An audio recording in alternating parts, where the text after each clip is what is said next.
ছাত্র আন্দোলনে সাবেক প্রধানমন্ত্রী শেখ হাসিনার পতনের পর যেন দুর্দিন নেমে এসেছে পরিবারের প্রতিটি সদস্যেরই।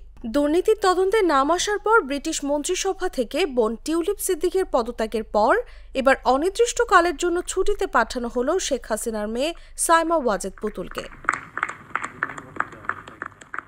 পুতুল বিশ্ব স্বাস্থ্য সংস্থার দক্ষিণ পূর্ব এশিয়া অঞ্চলের আঞ্চলিক পরিচালক হিসেবে কর্মরত ছিলেন। শুক্রবার থেকেই সিদ্ধান্ত কার্যকর হয়েছে বলে WHO এর মহাপরিচালক টেড্রোস আধানম গেব্রেয়েসাস একটি অভ্যন্তরীণ বার্তায় এই তথ্য নিশ্চিত করেছেন।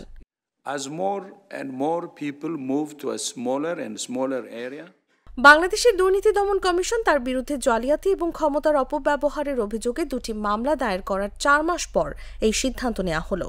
অভিযোগ আছে 2024 সালের জানুয়ারিতে বিতর্কিত প্রক্রিয়ায় দক্ষিণ পূর্ব এশিয়া অঞ্চলের আঞ্চলিক পরিচালক হিসেবে দায়িত্ব নেন পুতুল। তৎকালীন প্রধানমন্ত্রী শেখ হাসিনার প্রভাব খাটিয়ে তাকে এ পদে নিয়োগ দেওয়া হয়েছিল। দুদকের মামলার এজাহারে উল্লেখ করা হয়েছে, পুতুল তার শিক্ষাগত যোগ্যতা সম্পর্কে মিথ্যা তথ্য দিয়েছেন। বিশেষ করে বঙ্গবন্ধু শেখ মুজিব মেডিকেল বিশ্ববিদ্যালয়ে অনারারি পদে থাকার দাবি করেন, যা বিশ্ববিদ্যালয় কর্তৃপক্ষ প্রত্যাখ্যান করেছে। এসব অভিযোগ বাংলাদেশ দণ্ডবিধির 468 ও 471 ধারায় জালিয়াতি ও জাল দলিল সংক্রান্ত অপরাধের আওতায় পড়ে। পুতুলের অনুপস্থিতিতে সংস্থার সহকারী মহাপরিচালক ডাক্তার ক্যাথরিনা বোহমে ভারপ্রাপ্ত আঞ্চলিক পরিচালক হিসেবে দায়িত্ব পালন করবেন। তিনি আগামী 15 জুলাই নয়াদিল্লিতে সিআরও দপ্তরে যোগ দেবেন। তসলিমা তিথি, জাগো নিউজ। মিস ওয়াজেদ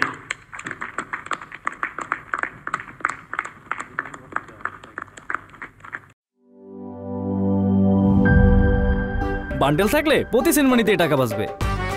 বিকাশ সেনমানি বান্ডেল কিনে জিতুন প্রতি লেনদেনে।